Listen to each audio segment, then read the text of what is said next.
Edinburgh in the 1700s.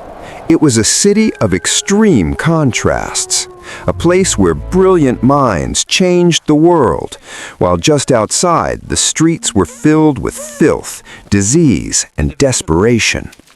This was not just a city, this was two completely different worlds, forced to exist side by side.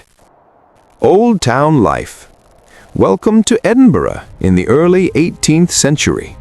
Most people lived in the crowded Old Town, especially along the Royal Mile. The streets were narrow, dark, and constantly wet, but not from rain.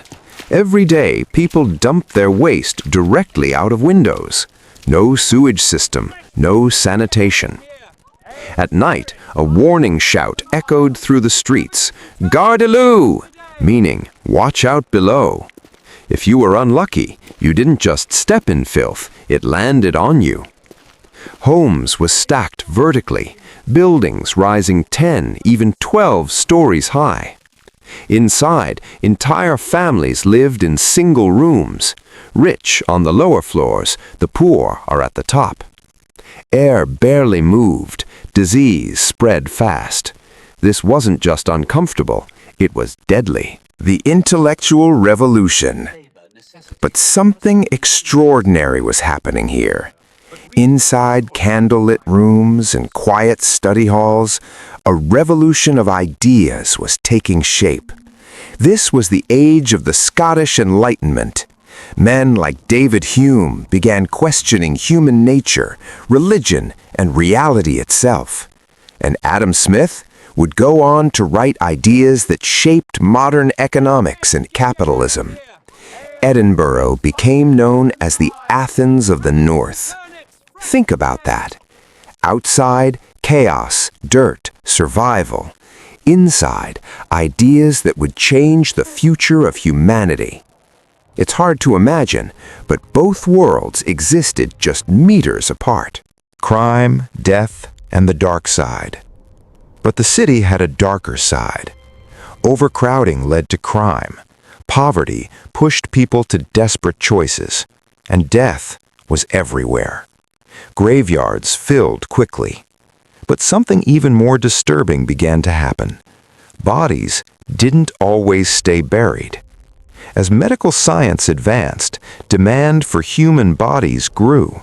So resurrection men, grave robbers, would dig up the dead and sell them.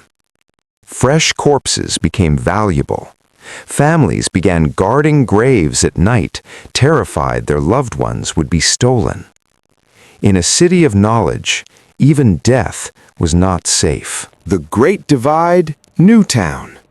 By the late 1700s, the wealthy had had enough. They wanted space, clean air, order. So they built something completely new. Edinburgh Newtown. Wide streets, elegant Georgian buildings, proper drainage, fresh air. It was a different world. While the poor remained trapped in the old town's chaos, the rich escaped into comfort and beauty. This wasn't just expansion, it was a separation. Two cities, one rich and refined, the other struggling to survive. Historical shift. And all of this happened during a major turning point. The Acts of Union changed everything.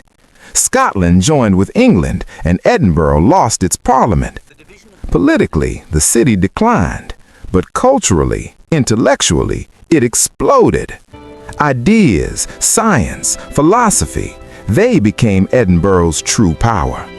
Edinburgh in the 1700s was not just a place, it was a contradiction. Filth and brilliance, poverty and progress, death and discovery.